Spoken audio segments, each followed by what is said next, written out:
Have you ever held an achievement that everyone else calls impressive, yet the very first feeling that rises inside you is not joy? A perfect test score, certificate of excellence, compliments echoing all around you. And then, right in that moment, something sinks deep in your chest. A vague, cold unease, as if someone has just placed a role on your shoulders that you are not sure you can fully play. Inside your head, familiar whispers begin to surface. They got it wrong. I just got lucky. What if next time it is different? Instead of enjoying what you earned, you turn inward and start doubting yourself. You search for every possible reason to downplay your success. The test was easy. I studied the exact topics. Others did worse. The teacher graded generously. At the same time, a larger fear quietly grows. The fear that one day people will realize you are not as smart, not as talented, not as special as they think. The fear that all of this has been one long misunderstanding. From that point on, success no longer brings a sense of safety. It becomes a new kind of pressure. You live in a constant state of tension, pushing yourself harder not to grow, but to avoid being exposed.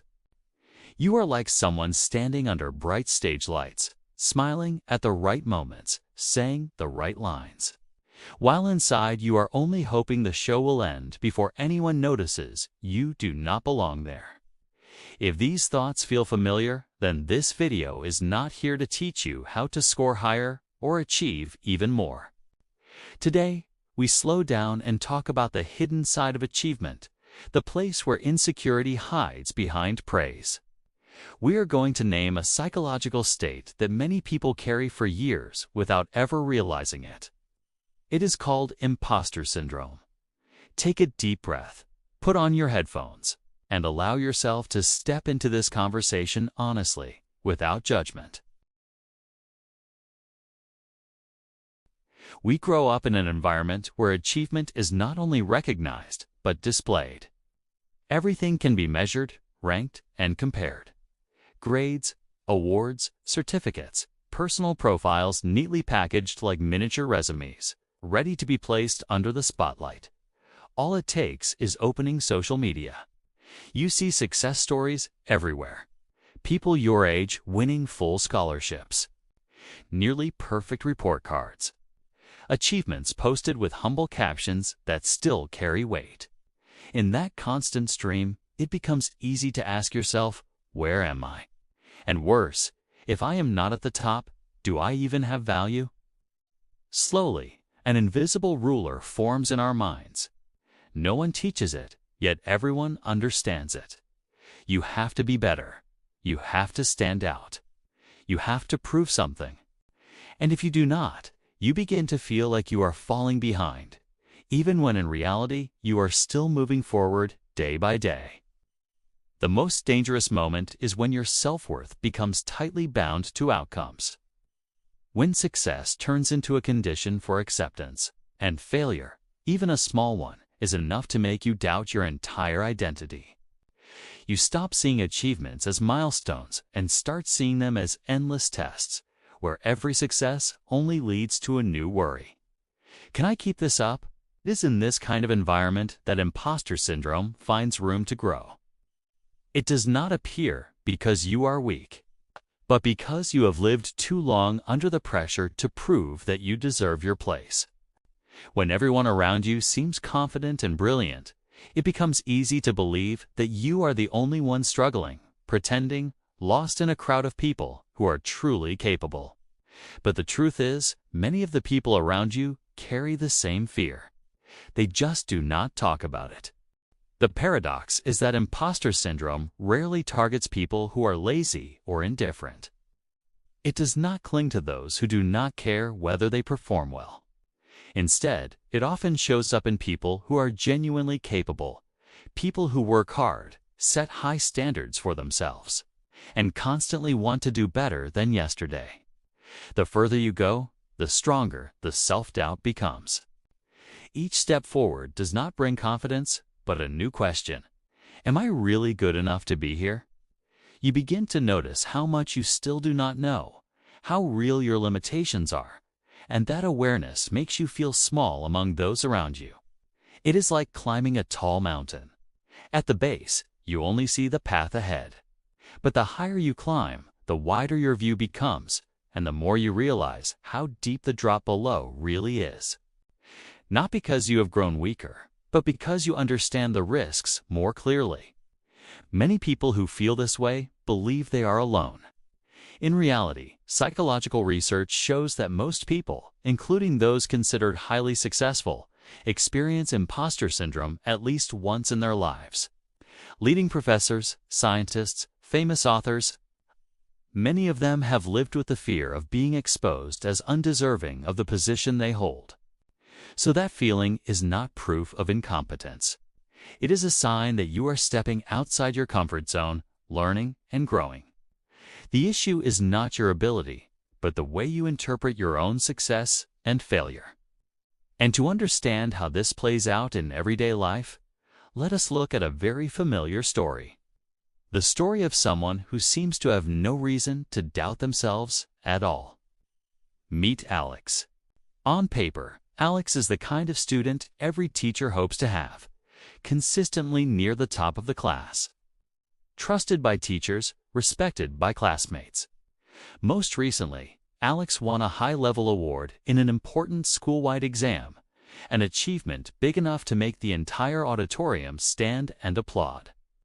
When Alex's name is called, applause fills the room. Teachers smile. Friends turn to look. Alex walks forward, accepts the certificate, stands for photos, and does everything an outstanding student is supposed to do.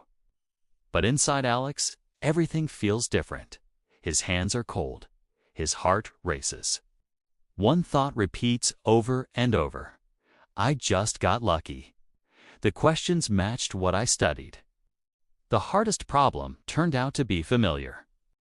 If anything had been slightly different, the outcome could have changed completely. That evening, the family holds a small celebration dinner.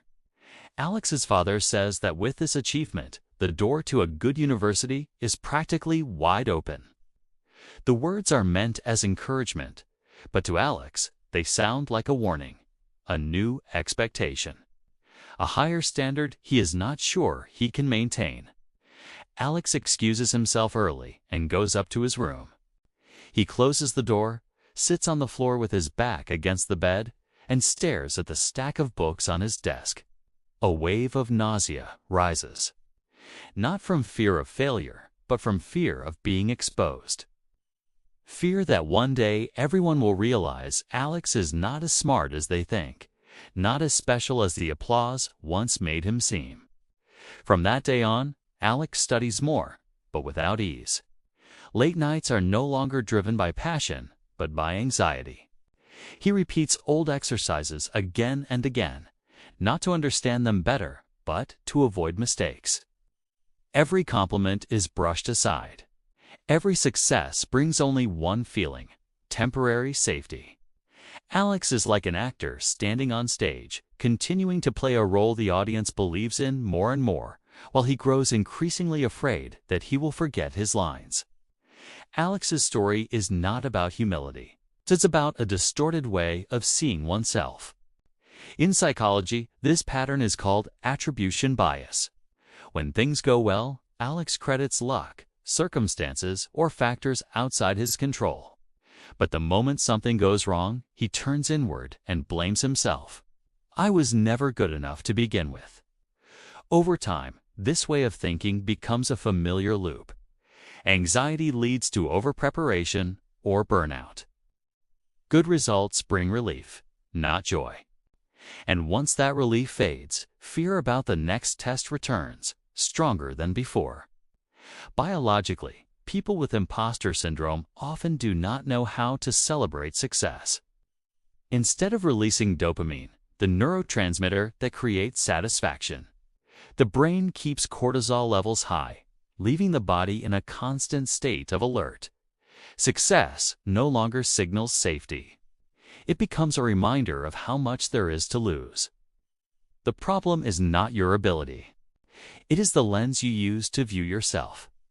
Many people carry this syndrome from childhood. Growing up in environments where love is tied to grades, where praise comes with labels like smart or gifted. Without realizing it, you learn that your value depends on performance. And so the greatest fear is not failure, but losing recognition. From Carl Jung's perspective, this is the tension between the persona, the polished image you present to the world, and the shadow, the vulnerable, uncertain, imperfect part within. The wider the gap between these two, the stronger the feeling of being an imposter. Ironically, those with deeper understanding often doubt themselves more because they see how limitless knowledge truly is, and how small their place within it feels.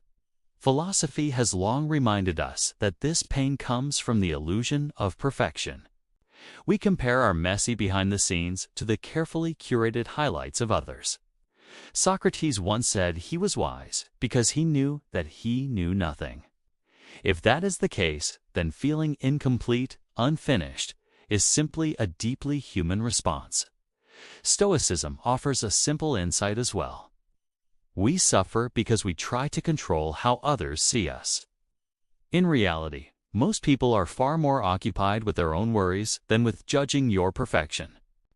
In Japan, there is a concept called kintsugi, the art of repairing broken pottery with gold, where cracks are not hidden but highlighted.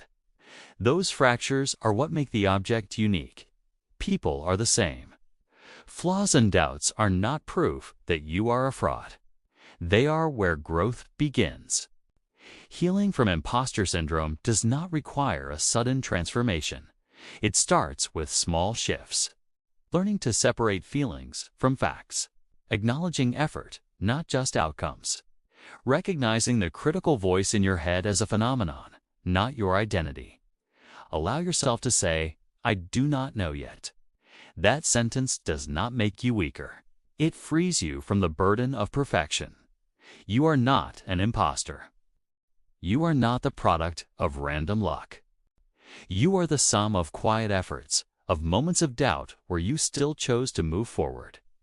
Achievements may shine, but they do not define you. Your value lies in curiosity, in the ability to learn, and in the courage to keep going even when your hands are shaking. The world does not need more flawless people. The world needs real ones.